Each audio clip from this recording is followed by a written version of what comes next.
Hi and welcome to Game Domain, and for this video I'll be saying why video games are actually a lot less expensive now than they used to be for the past 30 years. And video games are a lot more expensive to make now, even adjusted for inflation. Video games just cost a lot more. Some games are more than $100 million to make. So when you think about it, video games have stayed at the same price for a while. That $60 price, but it's a lot cheaper now.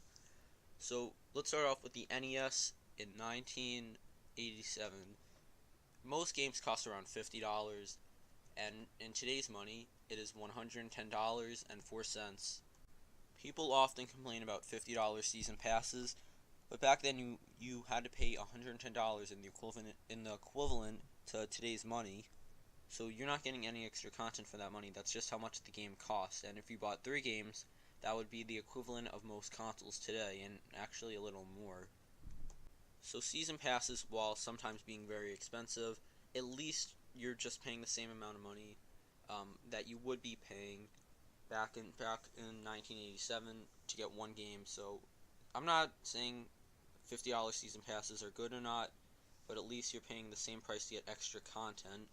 So now let's look at SNES game prices. Like NES games, SNES games were $50, and in 1991, when the SNES launched, that is the equivalent of $88.80 today. So still about $29 more, which is very expensive for a video game. Now let's look at the price of Nintendo 64 games. And Nintendo 64 games had different prices. A lot of them were between $20 and $70, but we're going to be looking at $60. So that was in 1996 when the Nintendo 64 launched. And in today's money, that is $92.58. So even more expensive, but not by too much, to the SNES games. And that's only 21 years ago, so video games have gotten a lot cheaper. So now let's look at PlayStation games, and the PlayStation was out at the same time as the Nintendo 64. The PlayStation launched in 1995, but we'll be looking at prices in 1996 just to compare it to the Nintendo 64. So a lot of games, not all of them, were around $50, and that's the equivalent of $77.15, which isn't as bad, but it's still expensive. So now the next console, we're going to be looking at GameCube, Xbox, and PS2 games. Even though a lot of the games were different prices, 50 was still a good average, and that was in 2001. So most games were $68.98, which isn't too expensive compared to today's games, but still, if you're buying like 20 games, you'll be saving a lot of money compared to if you were buying these games back in 2001. So now we're going to look at Xbox 360 and PS3 games, since the Wii had a different price. So since the 360 and PS3 are fairly new when you think about it, the consoles are only 12 years old. All these other consoles are much older, so the prices shouldn't be too much different, but we'll see.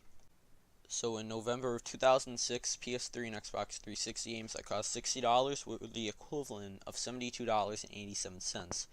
And that's not even that long ago. It's only 11 years ago, actually a little less than 11 years ago, and games are $12 more expensive. And also, that's around the time when DLC was starting to get popular, but not every game had it. It was around like 2009, 2010, when DLC was becoming a new standard for a lot of games.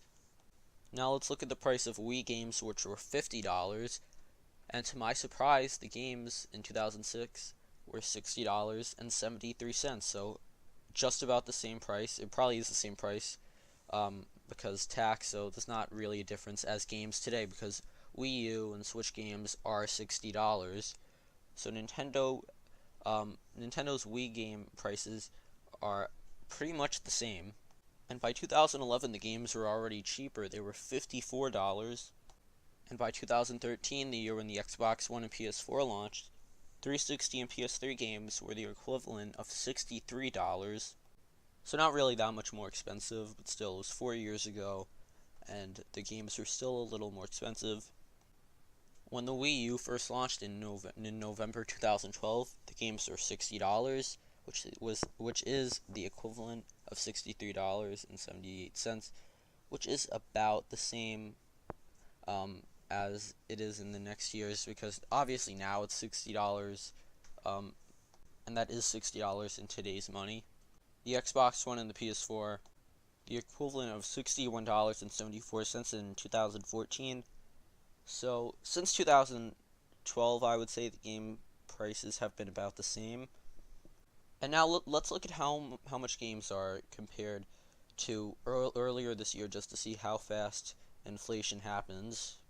In January of this year compared to May of this year, something that's $60 is $60.47. So about 50 cents for half a year at this rate. And don't expect games to be $60 for much longer, because by the end of this console generation, games will probably be around, I would say, $57 in that money. So then I think games will be $70. That's just my guess. If you're watching this when the new console generation happens, then comment. Anyway, let me know your thoughts about this in the comments. Do you think games should be less expensive or more expensive? Thank you for watching. Bye.